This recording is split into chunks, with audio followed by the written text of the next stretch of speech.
Hi folks, working on the 68 Nova SS.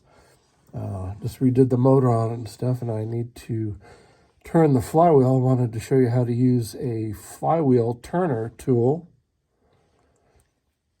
A little confusing at first, but you can turn it whichever way. One tip is to take the long tooth here and put it in first. Okay, put your thumb on it, and then don't put it like this. Don't try and start off like that, but go all the way this way.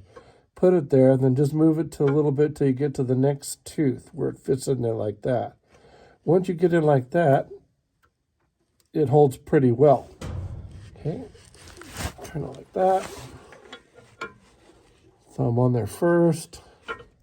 Put it like this. Just about like that, and it can go either way depending on which way you're going. So that's about that. Hope that helps. Take care.